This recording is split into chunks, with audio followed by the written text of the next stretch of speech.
Terra, quanto tempo, né? Então hoje eu vou falar sobre algo que também eu não tenho falado faz um tempo aqui no canal, que é o mangá de Dragon Ball Super. Esse mangá aqui tá dando o que falar, principalmente agora na saga Moro, especificamente no capítulo 46 e algumas coisinhas que eu vou falar aqui sobre o capítulo 45. Engraçado, gente, que a equipe da Kami-sama Explorer normalmente é a primeira a trazer os scans traduzidos e com explicações sobre as cenas e tal, e mesmo assim eu tenho sido a última a falar sobre isso aqui no canal.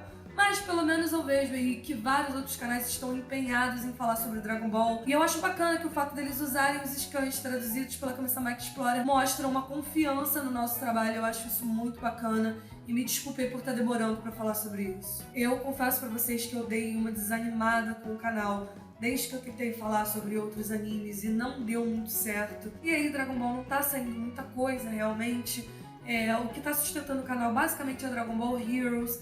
E eu tô fazendo o meu trabalho direitinho como tem que fazer, mas eu confesso que isso diminuiu um pouco os ânimos, ainda mais porque acabou as férias, eu voltei à minha rotina normal. Bom, mas isso vai ser assunto para um outro vídeo, talvez eu bater melhor esse papo com vocês, porque esse vai ser um vídeo já um pouco longo, então vamos direto pro que interessa. Olha, é meio complicado analisar capítulos que se referem basicamente a lutas, para falar desses acontecimentos recentes da saga Moro. E esse foi mais um motivo que me desanimou de falar sobre isso aqui. Afinal, eu não gosto muito de ficar analisando quadros só de luta, porque eu acho que isso não dá muita margem para analisar os acontecimentos de fato. Diferente do mangá de Super Dragon Ball Heroes, o mangá de Dragon Ball Super é bem mais acessível para a leitura, então eu não me sinto confortável de ficar fazendo descrição de tudo o que acontece, como eu faço lá no Heroes, porque eu sei que muita gente não tem acesso, então vale. Agora, eu confesso que essa saga está sendo uma das melhores que o Toyotaro, autor aí de Dragon Ball Super, vem fazendo. Eu já critiquei muito o trabalho do Toyotaro lá no mangá, principalmente por causa do Torneio do Poder. No mangá, pra mim, foi o pior arco de todos, tanto no desenvolvimento quanto nas lutas.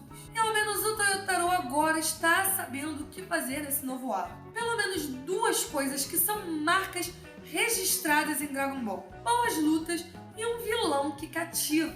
A gente tem que admitir que tem muita galera que assiste mesmo por causa das lutas, das transformações, dos shows de pirotecnia. Particularmente eu tô gostando muito do que esses dois últimos capítulos da luta contra o Moro mostrou. Mas eu vou falar aqui do desenvolvimento dos personagens, pelo menos daqueles que mais se destacaram. O Moro não é nada do que eu esperava de um mago super poderoso. Na verdade, tudo que ele tem mostrado até agora são técnicas recicladas de outros personagens, como a absorção de energia de Ki dos androides e a telecinese de Freeza. Quando o Moro foi apresentado como um bruxo super poderoso que teve a sua magia selada pelo Daishinkan, eu achava sinceramente que eu ia ver um cara fazendo umas coisas no mínimo como as que o Babidi já fazia, como mudança do plano, entrar na cabeça das pessoas, explodir cabeças e essas coisas básicas. Nem técnicas de materialização ou de transformar pessoas o bruxo aí super poderoso mostrou. Mas sei lá, por que não colocaram, cara, uma coisa nova, tipo Genjutsu de Naruto, sabe? Uma técnica de ilusão poderosa, alguma coisa parecida com isso. Eu achei que pudesse ter. Já pensou? Seria algo totalmente inédito na franquia, ver um personagem sendo totalmente enganado ou torturado por ilusões mágicas. Eu, pelo menos, não lembro de nada assim. Nossa, claro que eu não tô falando pra ser uma cópia descarada. Eu tô dando ideia de quanta coisa teria pra se explorar um personagem mago super poderoso. E nem tô dizendo que o conceito de Genjutsu é um conceito de magia. Na verdade é um conceito de chakra, só pra não vir gente chata aqui me corrigir depois. Vocês entenderam o que eu quis dizer. Magia e ilusão poderiam sim estar correlacionados num outro universo que quisesse criar dessa forma.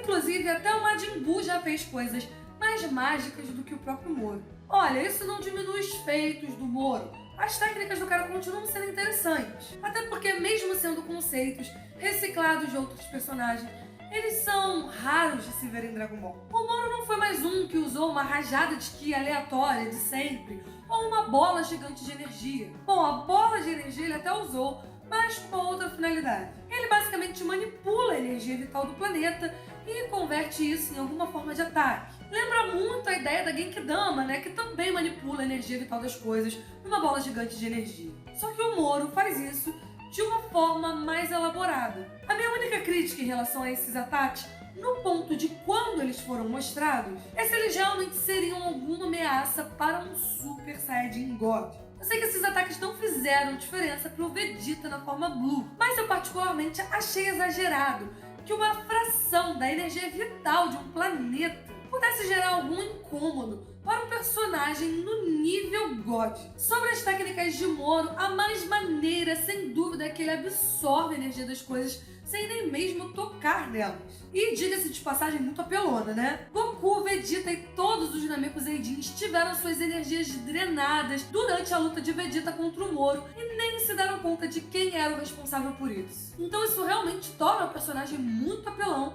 E isso é ótimo pra história, mas infelizmente não da forma como ele foi introduzido. Já falei aqui no canal e volto a repetir que um vilão dessa magnitude não deveria estar aos cuidados da Patrulha Galáctica, porque a própria série mostra em vários momentos o quanto essa Patrulha Galáctica é medíocre. O Moro é um vilão que afeta o equilíbrio entre a criação e a destruição, tanto que dois deuses da criação, os Kaioshins, se meteram no passado para enfrentar ele. Então a pior ideia do autor foi essa de linkar a Patrulha Galáctica com um vilão tão poderoso quanto o Moro. Outro vacilo na narrativa foi a conveniente ida do Goku e do Vegeta até Moro, sem saber justamente da informação mais importante sobre o vilão, que é esse poder apelão dele de absorver a energia das coisas e das pessoas. Mas na verdade isso já estava meio implícito quando Meros contou sobre o vilão e um flashback de Moro contra os Kaioshins foi mostrado. Inclusive Meros já havia dito que Moro absorvia a energia vital dos planetas e, consequentemente, a alma das pessoas ia no bolo. Só com essa fala do Meros já ficava explícito que o cara não precisava nem tocar nas coisas, né? Fora que os caras ficaram quase uma semana lá enrolando com o pessoal da Patrulha Galáctica e com o Meros, que sabiam dessa informação. Ou seja, ele tinha todo o tempo do mundo para deixar bem clara essa informação sobre o vilão. Enfim, o mangá precisava dessa reviravolta. Só que o autor colocou todo mundo para enfrentar esse vilão sem saber dessa informação que seria a mais importante sobre ele. Ao meu ver, o carisma do vilão é mais um ponto positivo no mangá. O Moro é um personagem cruel, sádico, arrogante, que inevitavelmente lembra Frieza e Cell. Isso é bom, né? Ainda mais porque o Frieza ultimamente tem servido para ser um lado mais cômico na série, né? E o Moro passa mais terror, mais tensão nas cenas, principalmente por causa do seu poder. Aliás, muita gente reclamou que o Moro vacilou por não ter matado Goku e Vegeta quando sugou as suas energias vitais. Mas o argumento do Moro procede. Só mostra o quanto ele é cruel e o quanto ele é seguro da sua superioridade. O Moro deixou claro que todos morrem quando têm o seu poder drenado por ele. Ou seja, ele é sádico e ele sabia que não tinha como os Saiyajins sobreviverem. Eles estavam totalmente inconscientes e morrendo. Bom, deve ter sido assim que o Moro pensou. Não tinha como ele esperar, obviamente, que ia aparecer o pequeno Namekuseidin Esca e recuperar a energia de todos. De fato, era algo muito improvável para o vilão. Então, nesse ponto, o roteiro não foi forçado. E nem acho que o Moro foi imprudente. Ele só realmente não viu no Goku e Vegeta uma ameaça real aos seus planos. Afinal, eles só se salvaram realmente por causa de um terceiro na história. Então, realmente parece que o Goku e o Vegeta, em uma outra ocasião, sem esse fator surpresa desse terceiro que ajudou, não representariam uma ameaça para o mundo. Aliás, eu achei que o Toyotaro foi bem assertivo em não fazer do Namekuseidin Esca um personagem muito habilidoso em poderes de cura. Isso faz com que o Goku e o Vegeta fiquem encostados por um tempo e não tornem as coisas tão fáceis nem tão convenientes na história. Ainda não fazemos ideia do que vai rolar nos próximos capítulos e provavelmente Goku e Vegeta não terão forças para enfrentar o Moro. E é claro, há muitas deixas para a introdução de outros personagens, como o Piccolo, já que estamos no planeta natal dele, né? E Majin Buu, que finalmente despertou. Apesar de Piccolo não ter aparecido na história, cabe fazer uma menção a ele por conta do último recurso dos Namekuseidins contra Moro, a técnica de assimilação. Os Namekuseidins do Universo 6 no anime fizeram isso, e o Toyotaro trouxe isso pro mangá, ao fazer vários guerreiros se fundirem em resistência às ações de Moro. Apesar do Moro ter liquidado esse Super Namekuseidin sem nem ter olhado na cara dele. Isso dá uma margem para que o Piccolo apareça na série com essa técnica e tenha algum aumento de poder significativo, ao menos mais significativo do que o que esses outros Namekuseidins conseguiram. Mas é claro, isso é só uma hipótese.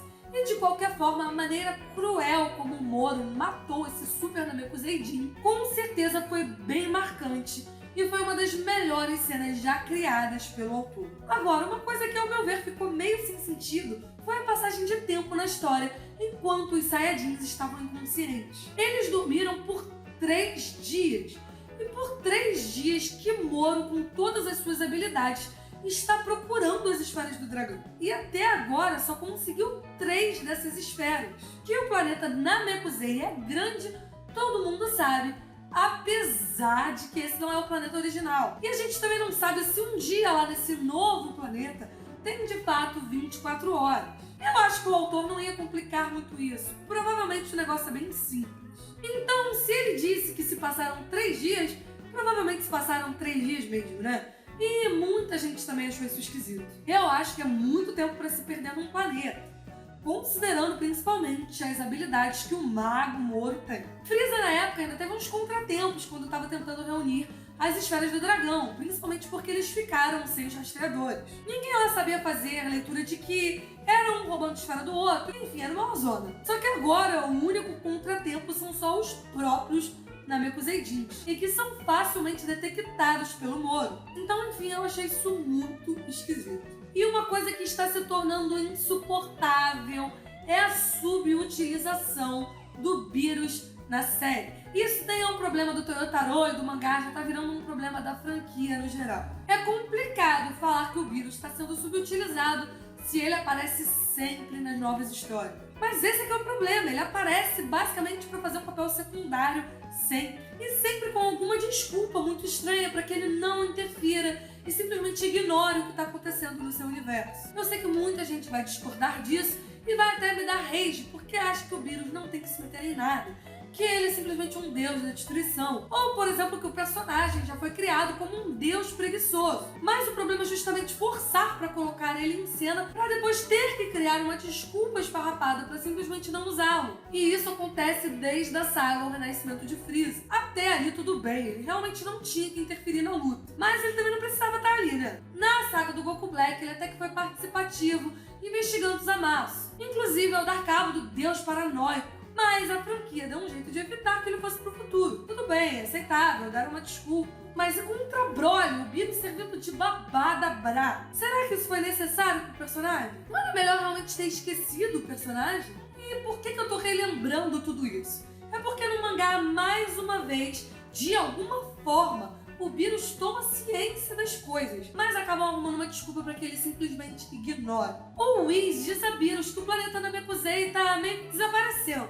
Isso mostra que, mesmo sendo um deus da destruição, esses assuntos são sim do interesse do Beerus. Tanto que o Whis ainda pergunta se acha ok deixar o que está acontecendo no planeta pra lá. Então, quando as pessoas dizem que assuntos sobre planetas não interessam ao Beerus, elas estão enganadas, e até o mangá deixou isso claro. O problema não é o Beerus cagar pro que esteja acontecendo em Namekusei. O problema é o Whis saber que o que está acontecendo envolve Goku, Vegeta e Moro. Será que o Whis desconhece o que foi a ameaça Moro no passado? Será que ele, com toda a sua inteligência, não conseguia perceber que a situação ali estava sendo problemática contra justamente um cara que tem um poder que, quando alcançado, supera até mesmo os deuses da destruição, que é o Goku com instinto superior? O Whis não deveria ter passado a informação completa para Beerus, justamente para não ter nenhuma desculpa em relação à sua não interferência, já que Moro definitivamente é uma ameaça universal. Mais uma vez, roteirismo, desculpa para tirar Beerus de cena, ao menos nesse momento, e eu espero que eu esteja mordendo a língua e que eles percam esse medo de usar o personagem, porque pra mim isso é medo de usarem ele, e que parem de usar desculpas esfarrapadas para não colocarem ele nas cenas. No caso, de forma ativa, né? Porque colocar ele nas cenas como secundário, fazendo caras e bocas, servindo de babá, já estão fazendo. E por fim, uma crítica ao Vegeta no capítulo 45, só que eu precisava falar sobre isso. E eu sei que muita gente gostou, que foi o Vegeta tentando obter informações do Moro sobre seus reais objetivos. Muita gente lembrou da cena entre Piccolo e Cell quando eles se enfrentaram pela primeira vez. E o Vegeta meio que fez o mesmo.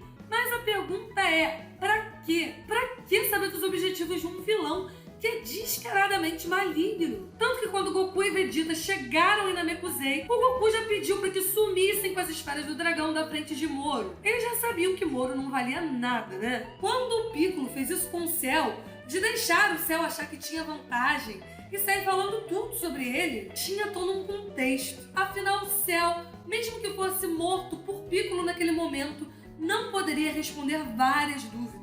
Como a de quem trouxe ele para aquela época, o que ele foi fazer ali, os objetivos dele e por que eles tinham o mesmo Ki. E por fim, obter essas informações de Cell foi de grande utilidade para os guerreiros na série. Agora, o que o Vegeta queria obter com as informações de Moro naquele momento? E o que ele esperava que o Moro fosse dizer? Ia mudar as intenções dele de deter ou de matar um vilão que tinha acabado de tentar matar uma criança? Infelizmente, mesmo o mangá tendo melhorado e muito, ainda tem muitos probleminhas, né? Principalmente criando referências que não se contextualizam, que não são necessárias ou não fazem diferença para a obra. Fora que o Toyotaro ainda não sabe criar soluções para determinadas situações. Mas voltando, gente, eu falei que o mangá está bom sim, principalmente se comparado ao último arco que foi do Torneio do Poder. E a gente fica aí na torcida, né, para que melhore cada vez mais. Bem, é isso, galera. Eu espero que vocês tenham gostado. Se você gostou, deixa o seu like, comenta aí o que você achou e se inscreve no canal se você ainda não é inscrito. Ah, também me segue lá nas minhas redes sociais, tá bom? Um beijo e até o próximo vídeo.